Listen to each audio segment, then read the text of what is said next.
Oh,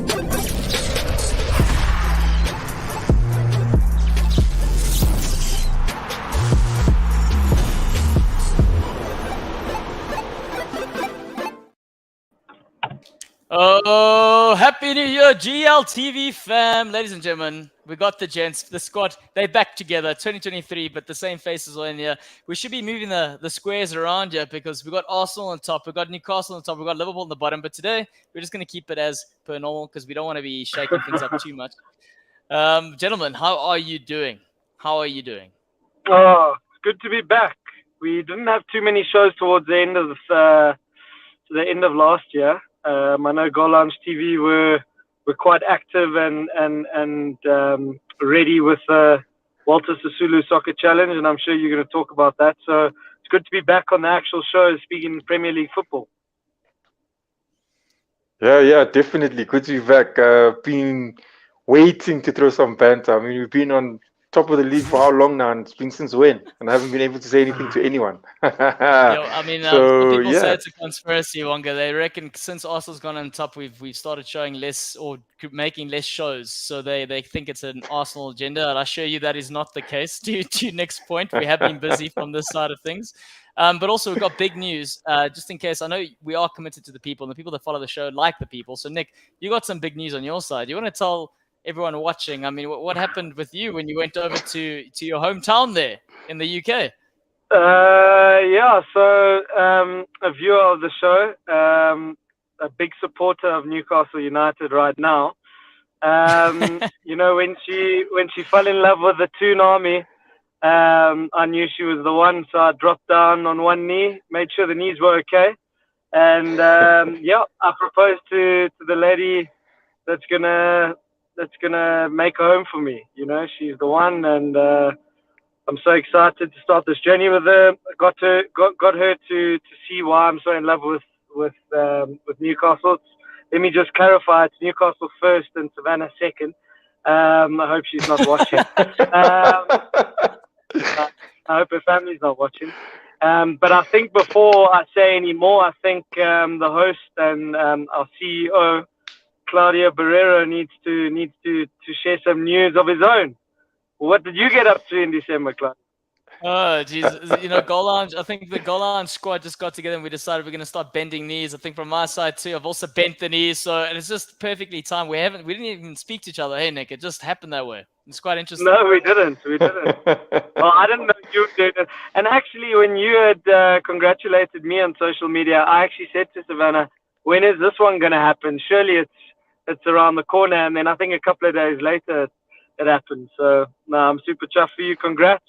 All I know now is Cello and Wonga have to follow suit in December 2023. Yes, I think that's how we become. That's how we become complete there, Wonga. I think Christy said, she's like, look, Claudio, if you're doing it and Nick are doing it, then you're really putting everyone else under pressure, because if you guys are able to do it, then no one's got an excuse anymore. Right, gents. We're going to move over here. We're going to discuss, seeing as we didn't really cover that much of the World Cup, I just want to get your overall thoughts and views in terms of how you thought it played out. Wonga Denga, what is your overall opinion on Argentina taking the World Cup? Messi finally lifting the trophy. Now everyone calling him the GOAT. What is your take on this? Yeah, look, I think it's like the full football. No. Hey, I'm back. What? Am I back? Yeah, you here? You were never gone. Okay. Oh, you guys went away, so I don't know what happened. Sorry. What up, Arjun? So I think it was I just the whole story about it. You know, the Messi. I mean, his whole story when he was young, and now it finishing here with the World Cup. I mean, I think that in itself is it's beautiful. You know, and I think that's what we look for in things like this. And I mean, the final itself. To be honest with you, that was one of maybe I haven't thought of it properly, but that's one of the best matches that I've watched in a very, very long time. Entertaining, on my toes, you know. And yeah, I wanted Messi to lift it, but you know, you're sitting there and you're like hoping France scores, so you know it just doesn't end like this, you know. So I think that for me, I think the ending of it, I think for me was brilliant. And that new VAR system they had, with the offsides, you can't argue with it. You know, it's the way they explained it, the points. Yeah, the way the points are put on the players, and then it shows you that afterwards, you don't argue with that. There's no line. The computer does everything for you, and that, I think what really helps is that screen that they put in front, instead of just a line. You know, then you can see exactly where the boundaries are. I think those are positives for me coming from that World Cup. Yeah, I thought the World Cup was.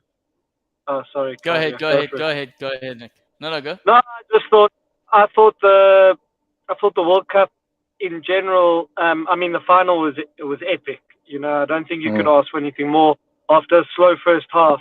But I do think it is a missed opportunity for many countries. I don't think there was an outright outstanding team. You know, I don't know if anyone agrees with me on that, but I think the likes of England, the likes of France, the likes of Portugal, the likes of Spain even, you know, will look back and probably say, you know, that was probably a missed opportunity, even a Belgium, because there were so many big guns getting knocked out early. There was no outstanding team from the onset. I think there was only one or two teams that got a maximum record in the group. So I just think it's a missed opportunity for a lot. I'm very happy for Messi. I think he also proved in the tournament, you know, maybe why he has that status or why he is one of the best two in the world. And I think it was fitting that he ended up lifting it, bringing down, or he's not finished, but bringing down a great career already. Yeah, it did seem like it came full circle, and I think that's one of the main reasons why we invest in football is the story behind it. So for Messi and co, it was good. But I do like the fact that you touched on, Wongas. The World Cup seems to be a place where they experiment, and they do have time to experiment technologies and approach to the game because they've got 4 years to build it up and try and get it right. And obviously, the rest of the leagues then adopt. And I do think the take on the offside application that they use during the World Cup is something the other clubs, when they do have the finances or leagues, should be implementing. So that was nice, positive. Gents, overall, is Messi the official GOAT? Quick fire, yes or no, Wonga? Yeah, look, I'm a Messi fan. I won't lie to you. And yes, I think the title, I mean, everyone's head will say, you know, it gives it to him. But if you're looking at ability, I don't like separating the two. I think Ronaldo and Messi, I just think they're both phenomenal, to be honest with you. Wonga, just talent-wise. I mean, ability-wise, but yeah, they don't get it right, Nick. They just don't. Him and yeah, Silo look, just don't have I would say so. I Yes. suppose this isn't black and white though. It's not black and white. So you're saying yes, Nick? Yeah, no, I'd say yes, but like I said, I don't want to separate the two. I'm going to say yes, and I don't think Ronaldo helped himself with that interview before he left, and I'm going to leave it at that. Yeah, okay, but Nick, now you see you got see, and this is purely a footballing based question. We can't bring in outside influences and behavior outside of the field into the equation. We're not doing anything like that. But fine. He's a goat. Goat in my opinion. Good. Okay, he's a goat. Right. We got Louis Murray back in the house. We got Ahmed back in the house. We got. What is that?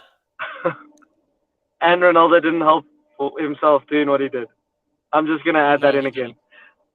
Okay, cool. We got Diaz sending us nice hearts. We got Amon saying Wonga looking happy nowadays, and then Jason saying congrats on the league. Wonga, enjoy it because next season will be a massive fight just for top 4.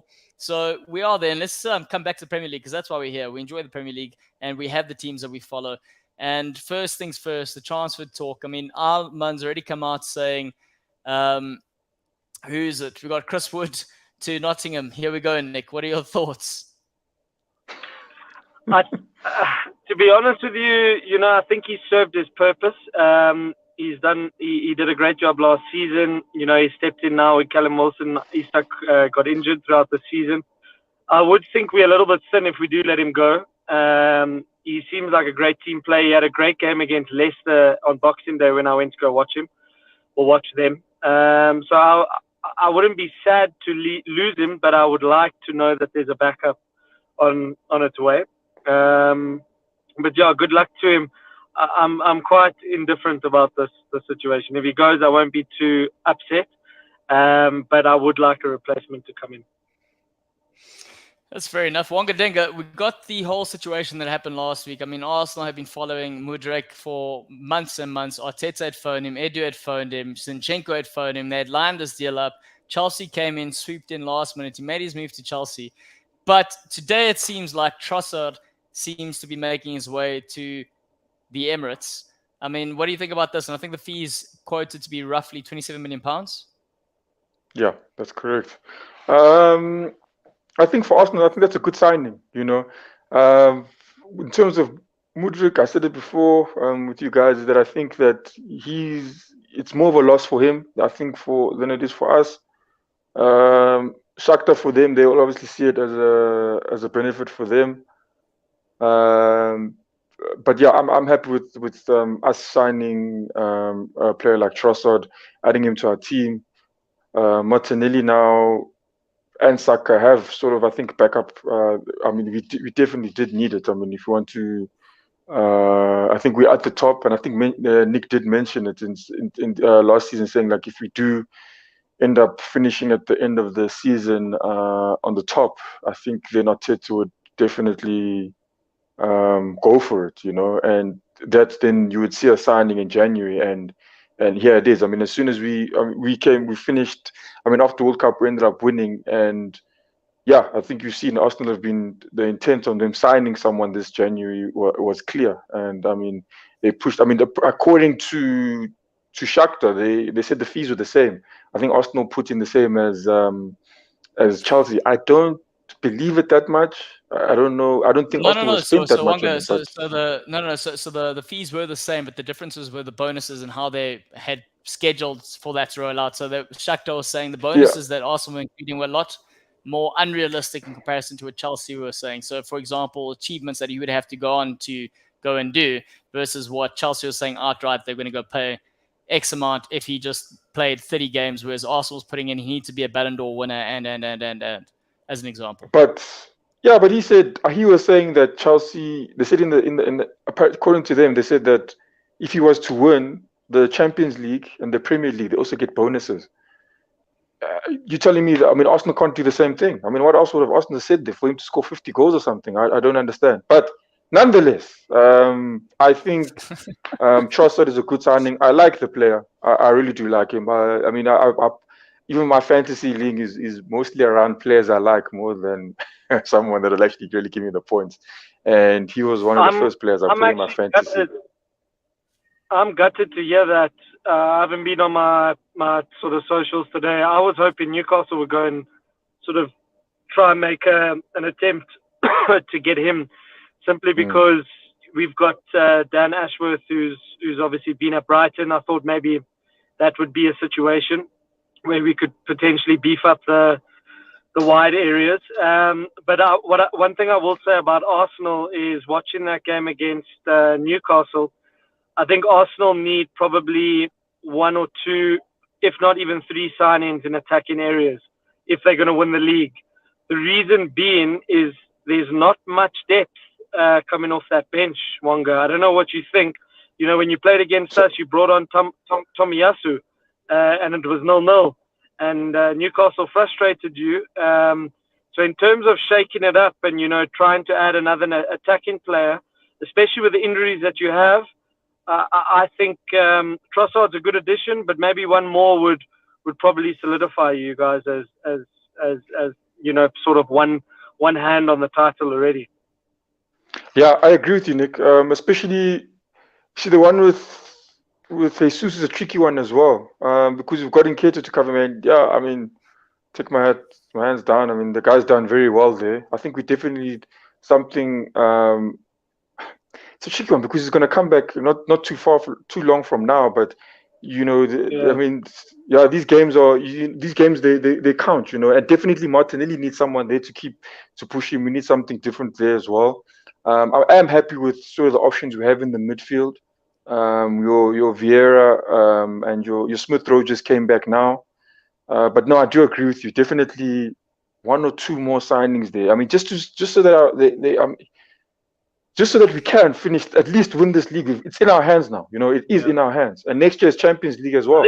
Definitely. Yeah, and I think why I say it is obviously City are going through a bit of a run at the moment. I don't know what you think about this, Claudio, but if you look at City's bench over the years, you know, Pep can pretty much start 2 different 11s, and they could probably win 95% of the matches that they play on any given day. So I think that's the difference. And if you use that as a benchmark, because City are the sort of defending champions. You know, would you need to try be close to that? However, Liverpool on the other spectrum probably didn't have 2 11s that they could put out at any point when they won their league. So it's a bit of a juggling act. You know, they're in the driving seat at the moment, and all the best to you. You know, all the best to you. But I would just worry about attacking options. You know, for the longevity of the season, especially when Europe starts, because you guys are going to have your Europa League game starting pretty soon. It will be interesting to see if he takes that seriously now that he's in the driving seat for the league. No, it's true. Yeah. I agree with you. Yeah, I mean, I doubt that very much, Nick, when I'm looking at the Europa. I think now the priority would be the league. When you're sitting with an 8-point lead as things stand, I think this game coming up, and we're going to talk about it, the game against Man United is going to be crucial for them. It's as to how serious people take them as title challenges. I mean, look, as things stand, they 100% are title challenges. I said previously that it's very reminiscent of Leicester City keep going. We all just naturally assume they're going to be dropping points at some stage, but it just hasn't happened for many reasons.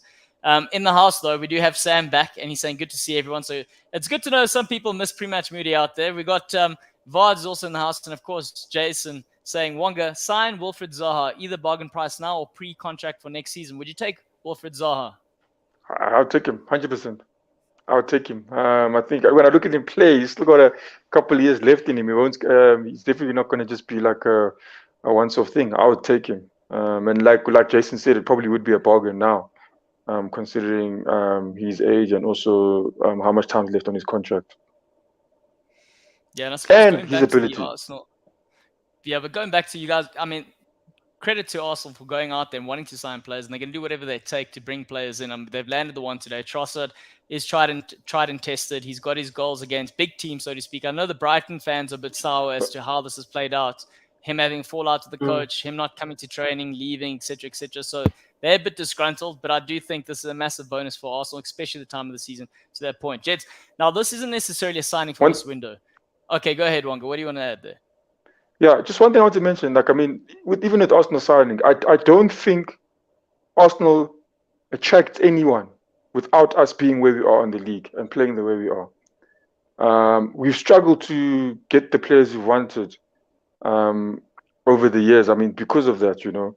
And I think Pierre-Emerick Aubameyang, he's now he came in. I mean, look, where else was he going to go? And I mean, even the attitude he had. But I don't think Arsenal signs his players, or even has maybe a player like Mudryk wanting to come to us if we're not in the position that we are now. I truly don't believe it. Exactly. I think that's the point. So that's why it's important for you to capitalize on this moment, because what Jason's saying, next season, it is going to be a tough one. And this is, I was thinking about it. I was literally going, okay, well, what we're looking at Man City. Obviously, they got Haaland coming in. They're used to playing a false nine. The false nine knows how to drop into midfield, so they control the midfield there. With Haaland, they're losing that bit of control, so they're actually avoiding him, and they're trying to just get the ball in the box for him to finish. So they've lost something there, but they've also been distracted with the World Cup. Now, Liverpool, similar situation, and both these teams really competing at high levels, and they've got the World Cup as a distraction. Now, it's been a real benefit. All of this has been a benefit for Arsenal in terms of them coming in, a younger squad, going, we've got something to prove. We've got to show the world that we need to go out there and do our thing. And they've taken the opportunity with both hands. But just going back to it, and you think about it, and you say, well, can next season, if they don't keep going and they push on here, how much does that affect Arsenal with the next season? How optimistic are you, regardless of whether or not they win this title? I think they're going to be very optimistic. I think whatever happens, we'll finish in a good position this season. The way the guys are playing, and if they're able to keep it up, we'll be in Champions League as well, so it will add an extra pressure there to us, because that's going to be definitely a bigger competition. But I think now Arteta's shown the world. I mean, the world now seeing what we are capable of doing, because beginning of the season, absolutely no one nobody would have even thought Arsenal would be where they are now and playing the way they are playing. So there will be huge expectations from them, but I do think they would be definitely, if they can do this, if they can be on top of the Premier League and win game week in, week out, there's definitely optimism there in one terms of what they can do. And over reliance on Odegaard, man, come on. There's Vieira there, over reliance on Odegaard. He is our captain, he's doing well, but I don't think there's an over reliance on him. But to be fair, I mean, this comment, well, not to be fair, this comment saying over reliance, I mean, it's time for Odegaard to shine. So he needs to be playing week in, week out, and they need to rely on him. They're giving him the captain's armband, and he needs to have the KBD sort of effect on Arsenal, and he seems to be having it. Nick, a lot of talk here about Arsenal. From the Newcastle side of things for this transfer window, is there anything in particular you'd like them to go do, or are you happy as things are to just truck along, be in the mix, and cement a top 4 place? Yeah, I think we short in the midfield. I think Bruno's injury the other day gave us a little bit of a scare. It looks like he'll miss the Palace game, but he'll be ready for the semi-final on Tuesday against Southampton in the League Cup. So I would say I think we short in the midfield. There was talk of a Conor Gallagher, which I think would be a great sign-in. I think he fits the type of or the profile of a player that Eddie Howe would like to work with. I heard Loftus-Cheek and Ziyech.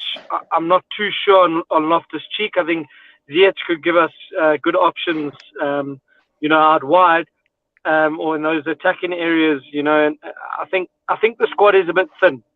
When you look to your bench and you bring in on Jacob Murphy, that doesn't scream out top 4 for you. So we're not getting ahead of ourselves. The fans are enjoying the ride. But I do foresee us getting 1, if not 2 players, but I don't think they're going to be extravagant. If I'm honest with you, I think the cool, calculated approach, which has served us well, evidently, is going to be what's going to get us through until the end of the season. Whether or not that's enough to finish in the top 4, I don't know. But I think finishing anywhere in the top 7 would be a fantastic, fantastic return based on where we were this time last year. But the sort of romantic in me says, we sit in there in in 4th place. We win this weekend and Arsenal do the business against Man Utd. We're back into that 3rd position. Why can't we start dreaming? But I do think if we had to stay with this whole squad throughout the season, it might not be enough if we pick up a couple of injuries. So I would like a Conor Gallagher. I think he would be great. And potentially another winger. I think that would solidify us really fighting right until the end for a top 4 spot, and might even solidify a top 5, top 6 spot for us. Yeah, and I think when we're looking at it, you going and you're seeing, I mean, how can we speak? It's been how many minutes? And we haven't even spoken about Chelsea in this transfer window. But when you're comparing what Chelsea are doing in the transfer window versus the Newcastle approach here, what's going to happen with Chelsea is any player they go after, they're going to land up getting the Man Utd tax, where the player's value is probably sitting at £50 million. Now they're going to be paying £30 million because they're overspending. And with Newcastle doing what they're doing, despite the fact that people know they have money, you're pretty much playing the long game, saying we're not going to overspend and we're not going to do what we have to do in order to make this happen, and rather just go for the players that we want and that's going to suit the club right now. So that's credit to that. But also something we're forgetting about is because of the World Cup, naturally, I don't know if this is happening to you guys too, but when I'm watching the league, I'm forgetting that we're only 18 games in. It feels like we're a lot further along the line and there's only X amount of games left. Yeah.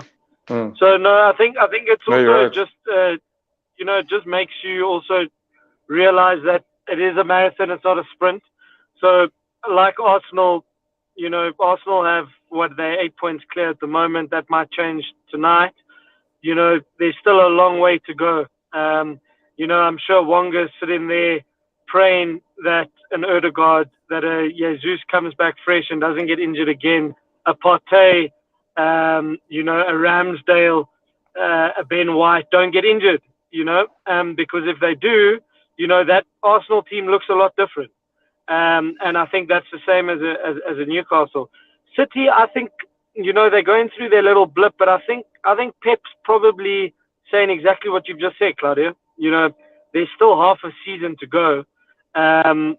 If we can claw it back and when they do play Arsenal, get a good result, the the league title will be wide open once again. So I think, for the teams that have probably had a poor start, and you probably include a Liverpool in that sense, those teams, and I would be worried about them if I was you, Wonga, as well as myself as a Newcastle fan. We know Liverpool, we know Man City. They can turn it on when they want to, and they can go on a good run that could potentially hamper our chances of finishing where we want to finish. So, yeah, it's exciting that we still have such a long way to go. Wanga's looking super confident, though, Wanga. What are your thoughts on that comment? Yeah, look, I agree with Nick, but I think for the players, it'll be... I just don't know, man. Hey, Arsenal looking... it's looking like what I've always wanted it to be, It's, yeah, you can see that, yes, any team they play. I mean, like when I watched them against Tottenham, Tottenham were flipping nowhere. Maybe Tottenham are playing bad, but gee whiz, I mean, it's every second ball, Arsenal's on it. They're trying to win the ball up high on the pitch. It's, my man, it's too good to watch. Everyone's playing to their strengths now, The only thing I'd say, Wonga... Sorry, Wonga. The only thing I'd say, it's not a jab at Arteta, but it is a jab at Arteta. He bottled Champions League football for you guys last year. He's never been in this position. And he will solidify himself in Arsenal folklore for the rest of his life if he cannot bottle this. And if he does bottle it, there will be questions asked. But again, Arsenal fans will go back to, well, we finished second and that's an improvement. So the only question mark that I'd say is, if you have a fully fit team, is he able to deal with the pressure with 5 games to go, as an example? And I know you'll say so. He does. There's still question marks. Whereas if it's Klopp in your position or it's Pep in your position, I would maybe say, listen, it's maybe a foregone conclusion. That's the only question mark. And I'm not saying it will happen, but he has to prove the doubters wrong. And there will be doubters out there. All Nick is having, he's just having flashbacks of Kevin Keegan throwing the league away. That's all. He's just hoping that happens to you guys. Look, I mean, Arsenal's done it before. I actually hope Arsenal. But listen, Wonga, we also in the title race, man. We're only 9 points off you. Yeah, this is the thing. No, true, all the Man United fans, after, and it's funny, they drew last night, but just before that, they're all finding their voices saying, hey, we're in this league title, etc., etc. But when you're looking at it, 39 points Man City, 39 points Man United, obviously played a game in hand, same thing with Newcastle, 38 points.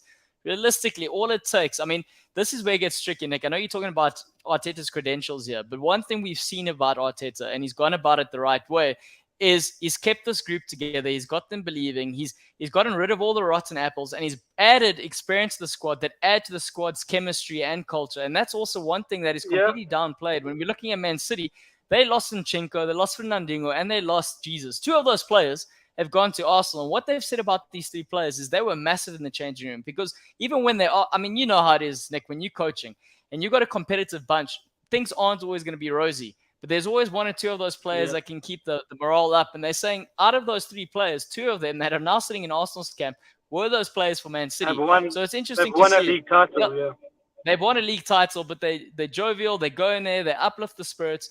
And you've seen what they've done. It's almost like Arsenal and Arteta. It's just a perfect match right now where they do have a point to prove. I think the only bad news they've had, or bad luck they've had this season, is the Jesus sort of injury from Brazil, a Brazilian perspective. But other than that, just like Leicester, for you to go all the way, you need external forces. I mean, you know this very well, Nick, as a coach, that also just line up in your path. And it seems to be, as things stand, it seems to be going Arsenal's way. Mm-hmm. Yeah, and I think also, that being said, it would be very critical. It would be very harsh to criticize Arteta and maybe say he doesn't have the nous to go and do it because he's never been in that position. But how do you get experience? You have to go win your first one to get the experience. So who's to say he can't do it? So good luck to Arsenal. We will make it difficult for you, like we did at the Emirates, where we maybe arguably should have won the game longer. But good luck to you. Yeah. This guy was, if holding is allowed in the box, I don't know. So I don't understand it, but No ways. That was definitely Arsenal's match, but I can give it away. I can spare the points. Tell us about your team, Claudio. Claudio, tell us about your team. Jesus, where do you want to start with my team? I think it's we need a separate show for that one. Yeah, it's a full-on hour rant that I could go on. No, but I think, I mean, Liverpool's situation is I think what makes it even more incredible is from last season being on the front of all 4 trophies up until 2 games of the season, playing every single game possible and just imploding the way they've done. And I said end of last season that this was always going to be a possibility. They could either ride off that sort of momentum and push on, or it could completely, the wheels could come off the bus. And I think last season, despite the fact they won 2 domestic cups, it felt like a massive underachievement for the players and for the squad.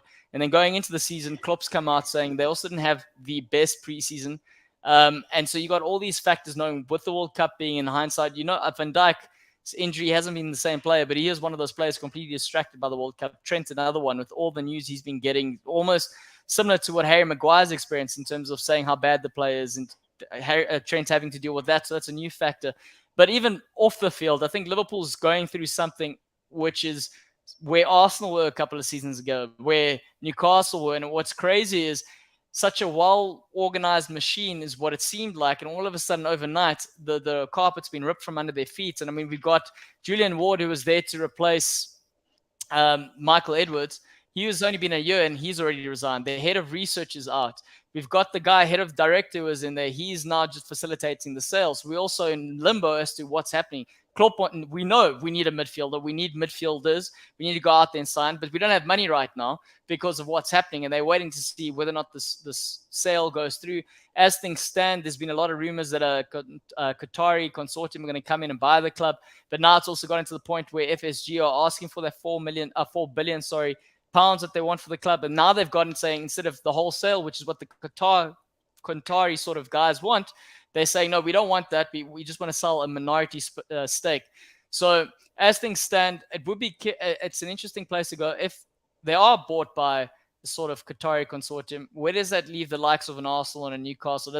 Where does it leave football, so to speak? Because, I mean, Liverpool have been punching well above their weight for a couple of seasons, and that's down to Jurgen Klopp and the backroom staff and being very strategic and astute with their signings.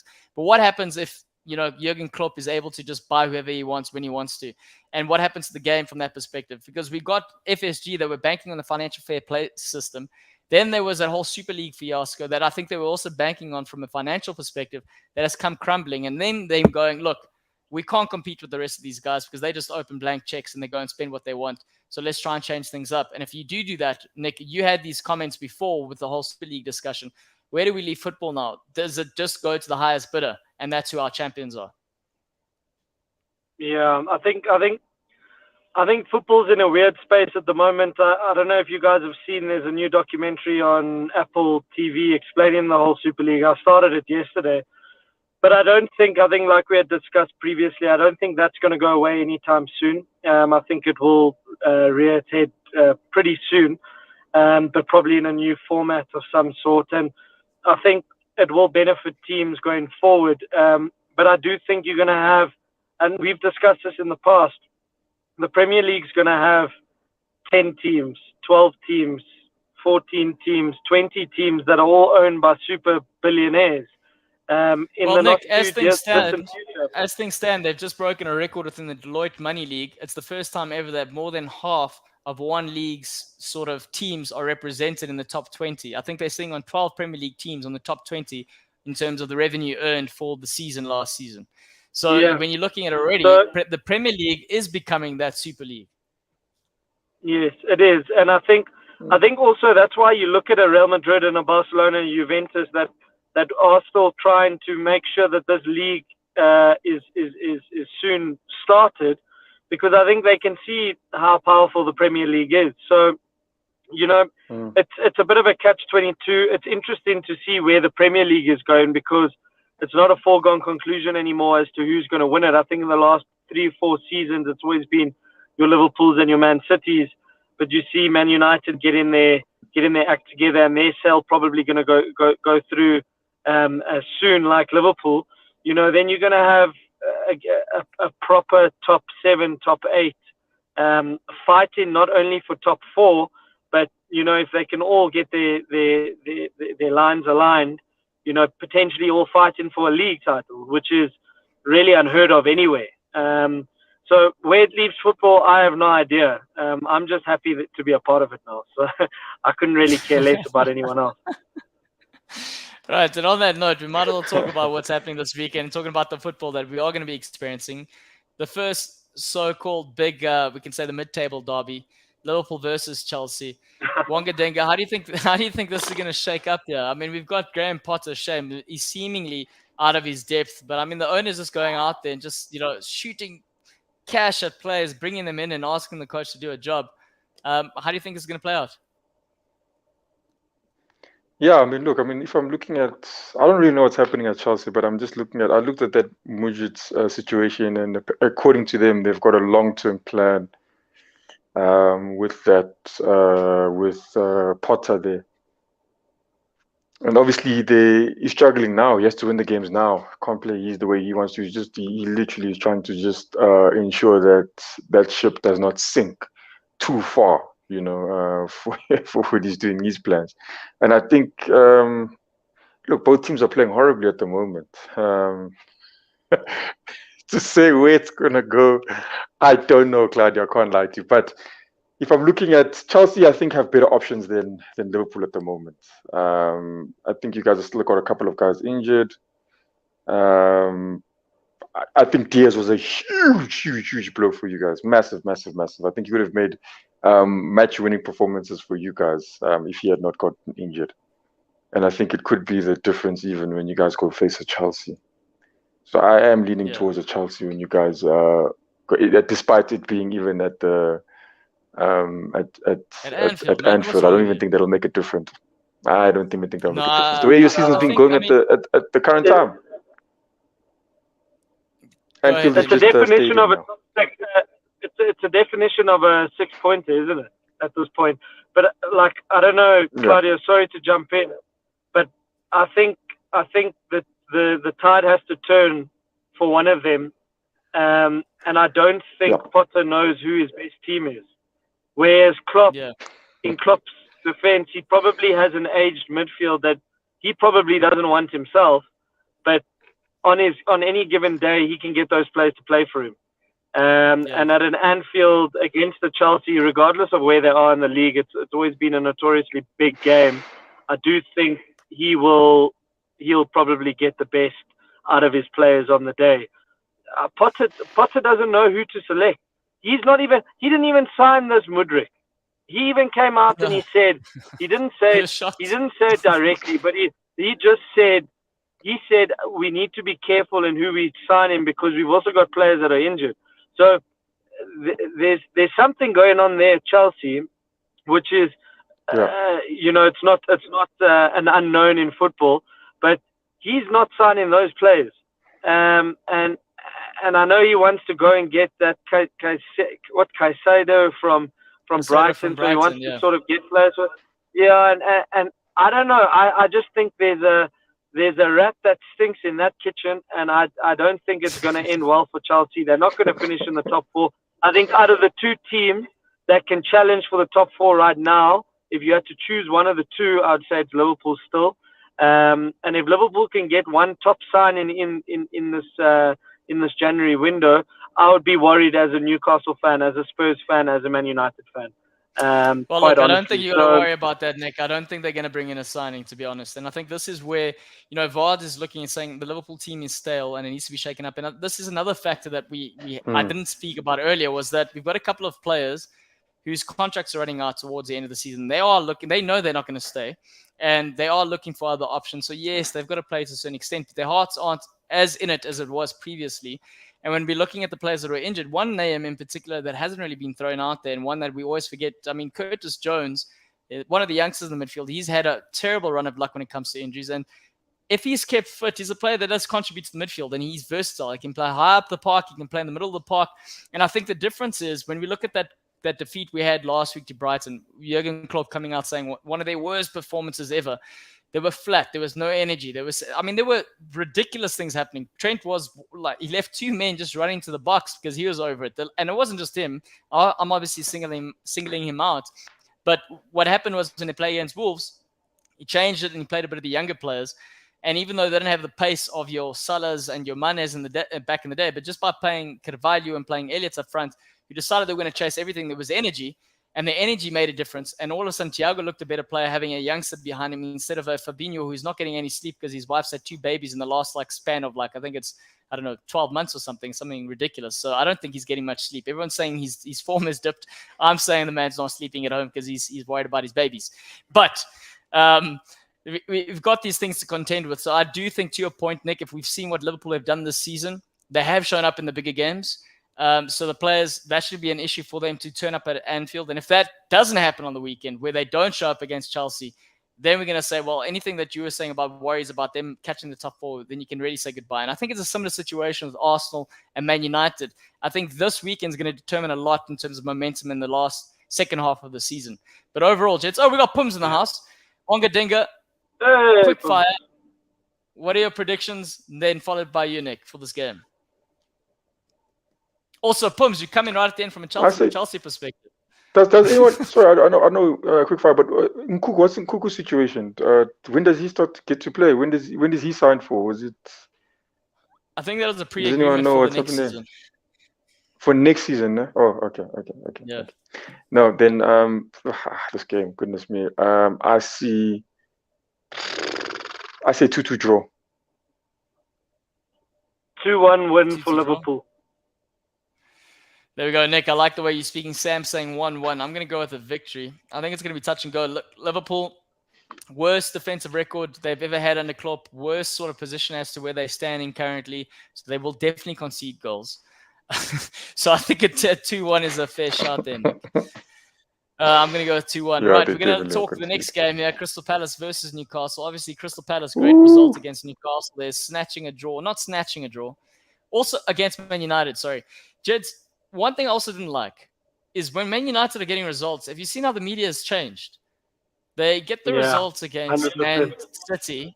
Man City, and all of a sudden it's like, they're title challenges, well-deserved. Last night, Crystal Palace claw one back, and they go, they robbed Man United in the headlines. I'm like, what is this? This isn't objective at all. Yeah, no, listen, Man United will always have the love in from the media. And I also noticed that. I was like, guys, no one's speaking about Newcastle. And Newcastle aren't title contenders. I say that as a joke when I do say it. But Man United were behind us when they were saying they were title contenders. I didn't understand that. It's like, it doesn't make sense to me. But yeah, I think Man United are on the up. However, they proved last night that they couldn't get the job done against a Crystal Palace team that's been really inconsistent throughout the season. I think Patrick Vieira's done well, sort of solidifying his squad, but, not really getting the desired results all the time. They played against Newcastle in the return fixture. They were very lucky to come away with a draw when Newcastle had a clear penalty that wasn't given to them. But I think Newcastle we're in such a good space at the moment that, we're waiting for it all to crumble. We're waiting for that loss. We're unbeaten in 13 games in the Premier League, which is or 14 games in the Premier League, which is the highest in European football this season. But again, you're just waiting for that blip. So I think Eddie Howe will go there, cool, calm, and collected as usual. I think he'll apply the game strategy that he has been, fast, furious, pressing from the front foot, and hopefully, we can get a result and go into a semi-final with all the confidence needed. They do have their tricky players in the likes of Elisa and Eze and Zaha. So, we'll have to be wary, but we just don't look like we're conceding any goals. 11 goals in 19 games or 18 games is incredible, actually, to concede. And it's testament to the hard work that Eddie Howe's put in and the players. I mean, and Vard is coming out saying Magpies to win 2-0, not conceding yet again. I mean, it's also, You know, we always talk about tournament football. You don't concede the further you can go. I mean, when them reaching the semi-finals the other day, that's also massive, and it's down to the fact that they have a solid defense. Yeah, no, I mean, I might have to be going to the UK again next month because if we get to the final, I've already told everyone, like, listen, I'm booking a ticket and I'm making a plan. I'll do something similar to you, Claudio, when you got to the Champions League final. I know it's on a smaller scale, but Newcastle haven't won a trophy since 1969, so hopefully I'd be there to witness that. So not getting ahead of ourselves. I think it's all about momentum now and trying to continue that momentum. And I think, again, I'm going to bring up the culture that he's brought in. You know, he's got a real winning culture, but also a culture of work rate and working for each other for the club. There's a massive togetherness amongst the players, and everyone's got a common goal. And we don't know what that common goal is. It looks like it might be a top 4 finish and a trophy. And Eddie Howe typically doesn't tell too much, which is good for him because, you know, he doesn't want to set unrealistic expectations or expectations that he's set and tell the media, because the media will rip into shreds. So good luck to the lads, and hopefully we can get the job done. Pum saying all you need is a draw or win, King of the North. Zaha and Co are weak. Wonga Ding. Oh, also before that on Pums, I mean, Sam saying really Chelsea scoring 2 goals. It has to be penalties then. So I agree with Sam there. Wonga, predictions here. What do you think is going to happen in this game? I think it'll be even Crystal Palace are not that easy to score against as well. I mean, you can't to score a number of goals against Crystal Palace is not that easy as well. I think Newcastle do take it. I think it's a 1-0. Newcastle are on form. I would always put my money on them, to be honest with you, the way they play. Almiron, another kind of beast. Too, Wonga. You always say that. Yeah, they always score goals. 1-0. I say 1-0 to Newcastle. Listen, I think the game against Fulham proved that we do have the material to mix with the big boys. When you have to just get a win regardless of how it comes. If we can score in the first half, I think we'll win the game 2 or 3-0. But if it goes late on in the second half, I think we will find a way to win it and probably win 1-0. So let me go down the middle. Let's say 2-0. 2-0 Newcastle. Pum's really backing your boy, saying 3-0 Newcastle. Has to be outrageous. I'm in the Wonga camp. I'm going to say 1-0. I don't see Palace scoring. I think they're going to struggle to break down the defense. That I do think there's enough to get a goal there, Nick. So you're going to have 3 points. So you're going to be smiling this weekend. So enjoy 2023, man. I think it's going to be a good year for you. It's going to be a good one. Jets, this next game we've got to talk about. We have to talk about this game largely because, where is it? Over here. Because of the situation of both these clubs find themselves in, and David Moyes doing an interview with some other random guy there, the CEO of something, talking about how he wants to change West Ham when he's fighting for relegation. We've got Everton. Both these teams, I don't think they've won a game in the last 7. And now they're facing each other in the relegation zone. Wonga, I mean, what has to happen here? What has to change? Where do you see both of these managers getting sacked by the weekend if they both get a draw? Yeah, I see it. I think there's a lot more than what's being showed of. I mean, we're hearing, when you listen to the media, you're not getting much. But if you listen to the fans, I mean, like I know for Everton for a fact, I know that many of them are not happy with what has been going on the past couple of seasons, you know, and they feel like they're in this because, I mean, some of them probably feel like they've seen this coming, a long way coming.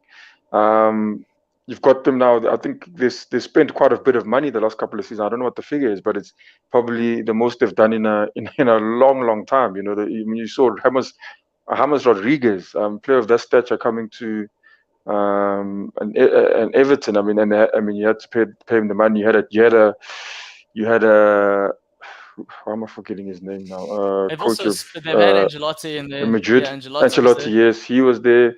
The coach. So you could see there was something that they were trying to do, and that plan obviously fell out. All those guys are gone. Everyone there is gone now. Yeah. And now what they're trying to do is, and it's not working. It's trying to recover everything, but it's definitely not working. And the fans are really, really, really on their nails. I mean, you saw the video of I think you saw the video of was it Mina, where the fan was questioning him whether when they get relegated would he stay, and he was saying that no, he loves Everton with his heart. If they get relegated, he'll stay. But I know that if they got relegated, he'd be the first one to flip and duck the other way, because it's common sense. Yeah, it's a lie. Common sense. I mean, there's no way he would stay. He would definitely leave. But it's hectic. I mean, if you're getting fans coming to you like that, I mean, really thinking this time of the halfway through the season that you guys are going to get relegated, and questioning your personally questioning you, like in your face, like telling you to, just all the fans are asking for is the players to play with their heart. That's what they're asking for. But hang on, the problems are deeper than that. I think, we know. I mean, Everton are in a mess in terms of top to bottom. They're in a mess. But I think the question is, and Pum's saying Lampard is going to struggle. His luck has to run out. I mean, this is what we've got to look at from your coaching perspective there, Nick. When we're looking at what Lampard is doing, apparently last week he came out and he said during the game, tactics have gone out the window. We need to just play with heart, and we're going to lump this ball along Calvert-Lewin. He's going to try and get on the end of it, and this is how we're going to get points. Yep. I mean, when you're listening to that coming out of your club as a manager, as a fan, listening to that's all your manager's doing. Surely, I mean, if Gerrard couldn't last at Aston Villa, and I'm sure Vards will have a lot to say about that, how is Lampard still in all of this? How is he in this mix? Surely something has to change now to get them out of it. You can't afford to keep them there any longer.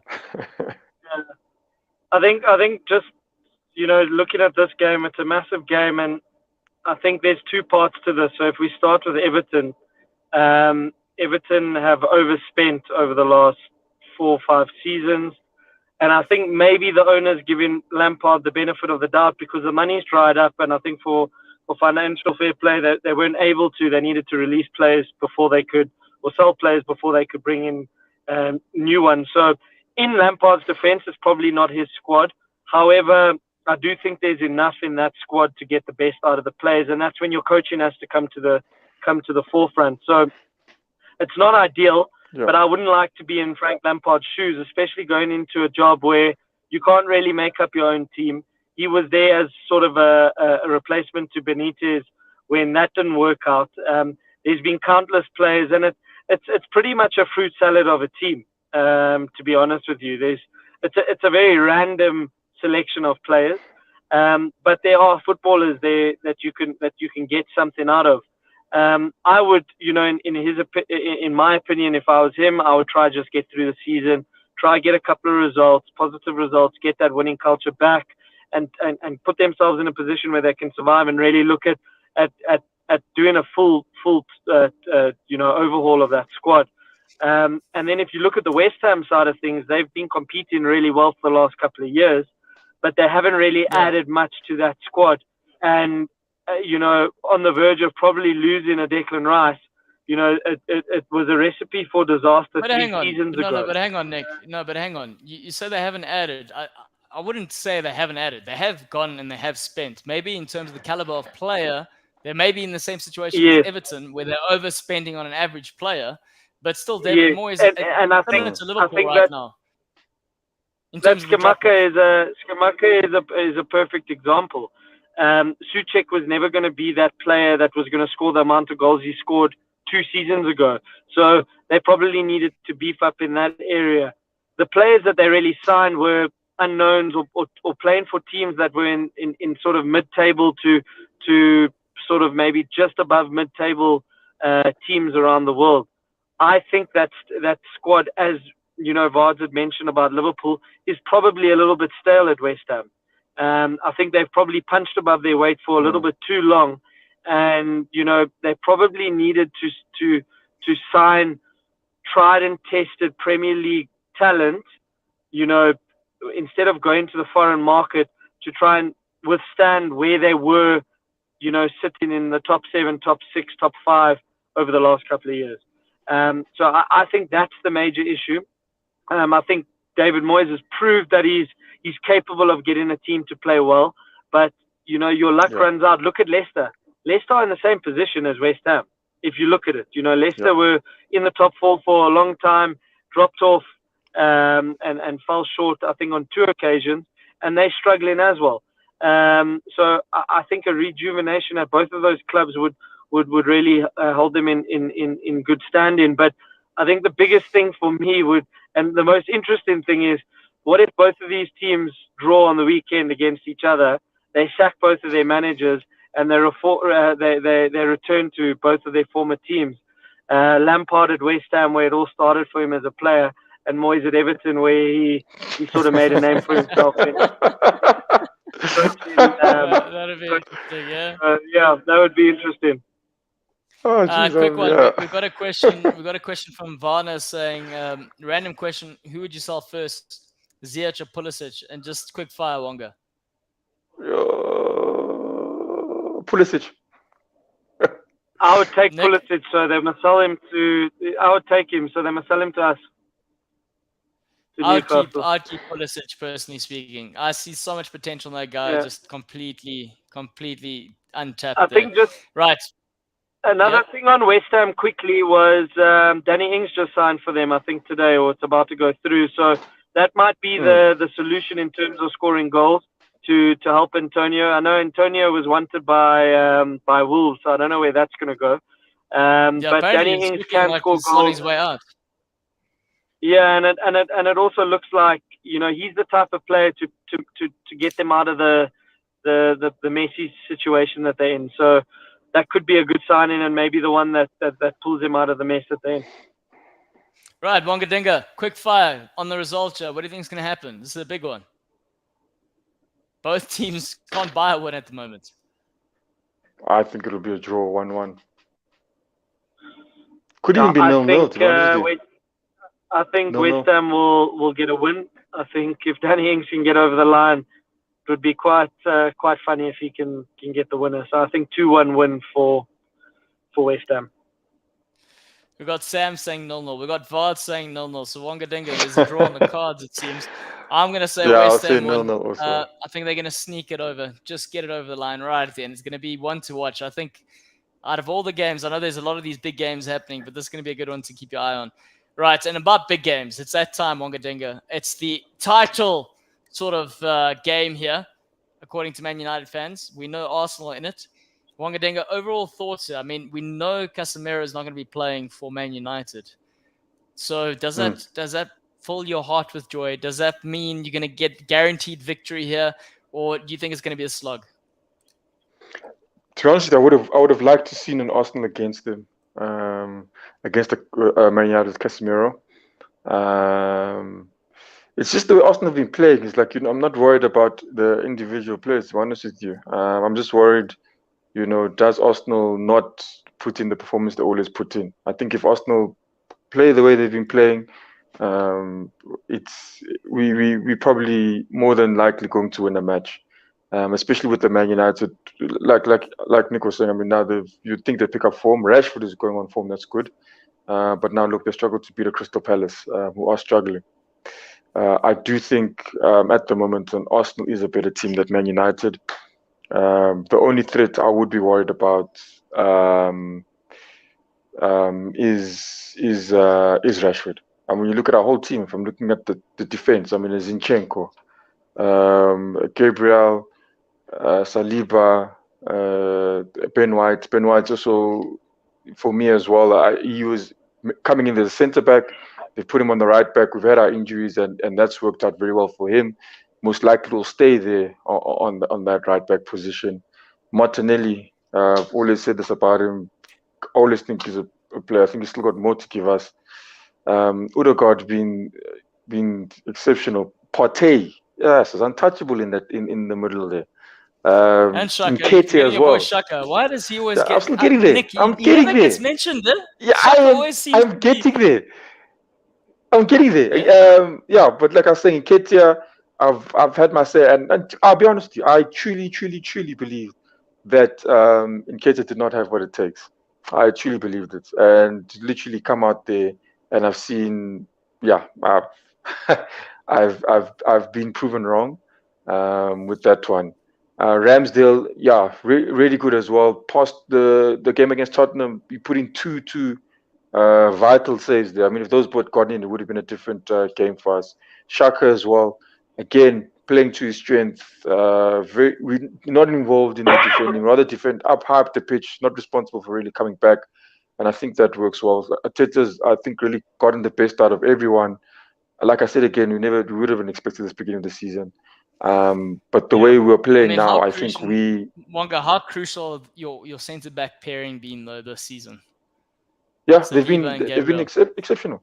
Yeah, the two of them, I think, and from from the first game, you would think those guys have been playing together for years. Um, they they've looked like they're the perfect match. I mean, they were like was it a Vidic and a Rio Ferdinand at the time, and was it Van Dijk and who was next to Van Dijk? They were Liverpool like Matip. chopping and changing all the time.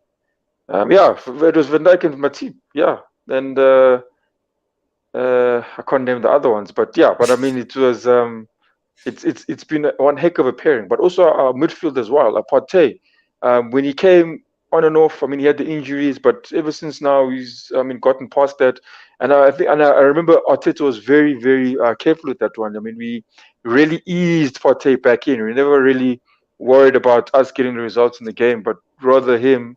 It was more about him getting his injury off. But nonetheless, I think Wonga, the way we're Wonga, I playing. do want to say this. I mean, we know what's going to happen on the weekend. We know how Ten Hag is going to set up. I don't think it's going to be any different to what we saw against Man City. They're going to be relying. You've mentioned Rashford as the target man or the danger man from a Man United perspective. They're going to be sitting deep and they're going to be waiting for counterattacks. I think, Nick, from your side, I mean, do you think that's going to work in Man United's favor at the Emirates, or do you think that's a strategy that works better for Man United when they're playing at home? So I think just in terms of what I was going to say, I think it's going to be a good matchup simply because Arsenal are going to want to dominate the ball. And I think Spurs proved in the second half there was a flurry for at least 15, 20 minutes where they were getting in behind on the transition. I think that will be very interesting to see, especially with Rashford on form, Tenchi and Anthony, trying to release those players. I think Man United had them.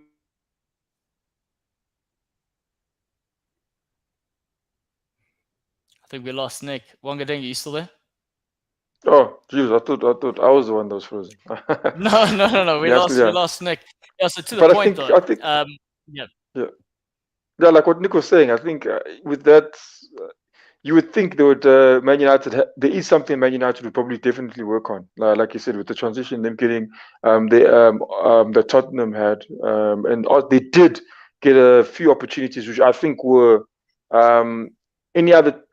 You'd think another team on form would probably have put those away. But again, I think Ramsdale did very well to actually stop those balls from going in. I mean, you could have not likened it to the save of De Gea, but I think it was as important, those ones. But I think still, like you see, like that's the thing about Man United as well. I think they are playing well, and if you do sleep, which I think Arsenal will not do, they will punish you. That's what Crystal Palace, their first goal, the guys they were sleeping, and I mean Eriksen passed them in. They saw the opportunity and they took it. They took the easy goal. But I still think Arsenal will be too good for them. I think it's also going to be a bit of revenge. I think the players do feel that they should have had a different outcome in their first match because of that goal that was called back due to a foul on Eriksen. But I still think at the end of the day, Claudio, that Arsenal will be the team on top of them. I'm hoping it'll be an Arsenal, and it won't be that fighting one with Patrick Vieira and Roy Keane back in the days. But I think it will be a good match. Going in there, I do think it's an interesting time for them to be facing each other. You've got Man United that seems to be like found a new breath of life under Ten Hag, and they want to pretty much put their stamp on this game. And we got obviously Arteta trying to fight his worth there, so it's going to be an interesting clash. I think Pum's coming out saying thoughts on the new man up front at Man United. We haven't actually spoken about it. Weghorst. I think Weghorst is it adds an option, and I think it's Ten Hag trying to add something different there.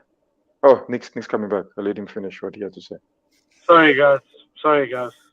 Load shedding problems. No, it's all good. That's what I thought. So just to add quickly, I think it's going to be interesting to see the mindset in terms of how Man United approach it. I think Newcastle proved it when they played against Arsenal that if you sit deep and you frustrate them, they didn't have a plan B. So if they can use their attacking assets and draw Arsenal out as much as possible, they could potentially hurt them.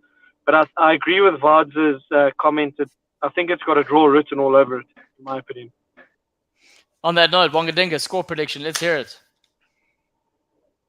2-0 to Arsenal. Nick? 1-1. I see a 2-2, gents. I'm seeing a 2-2. I think it's going to be nice and feisty. Guys are going to get stuck in. Arteta's going to get overexcited. He's come out recently saying Arsenal need to manage their emotions. I think he needs to lead from, for example, there up front, but I think it's going to be quite a good one to watch. Gentlemen, before we go, any final thoughts from your end? I'm just happy to be back on Goalloungetv. Looking forward to the football this weekend. There's also a match tonight, which will be interesting. I think Wonga, for the first time in his life, will be supporting Spurs. So yeah, that will be interesting. But good to be back. It's a funny one, Nick. I didn't actually think about it much. But yeah, my final thoughts, like Nick, I'm also happy to be back, happy to be on top. I'm happy to see all the players playing well, especially for an Nketiah. Yeah, what a story that guy also has as well. But yeah, I'm happy with my team at the moment, and I think that for me I think that's what's most important.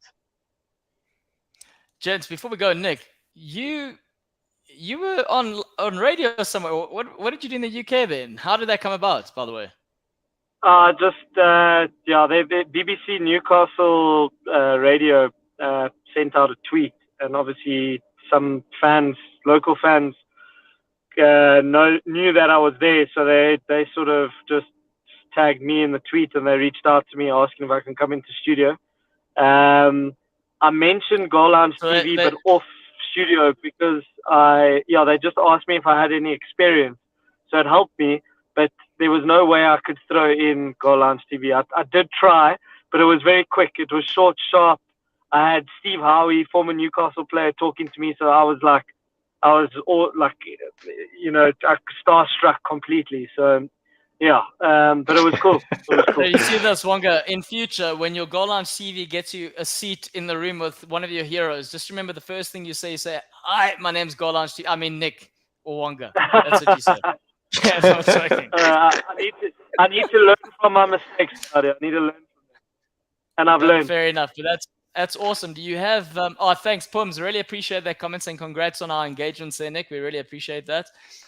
Nick, do you have the clip that you did? Can you get that clip? Yes, I do. I can get hold of it and send it through to you.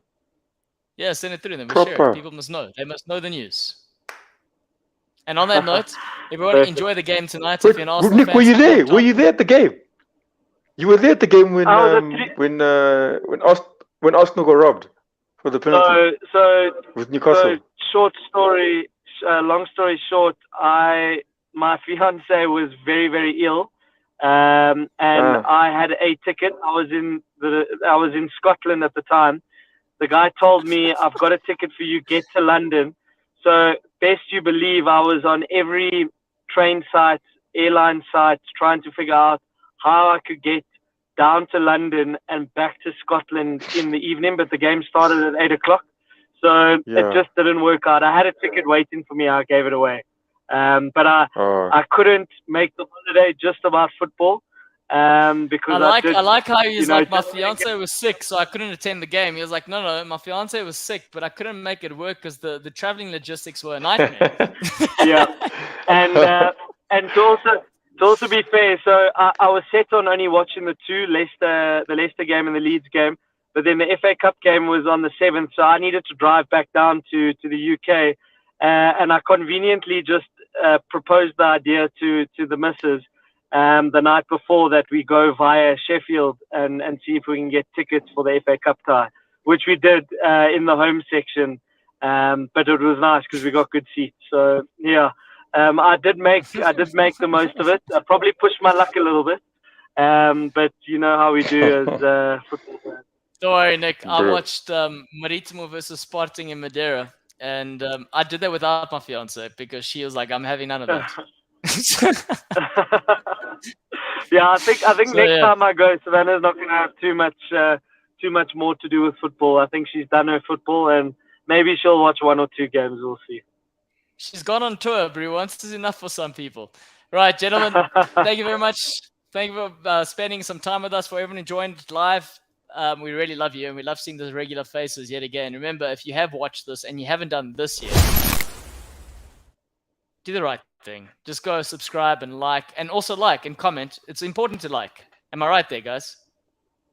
Yes, but that thing didn't come up. The subscribe button. That was like 2 seconds. Like it showed 1 second.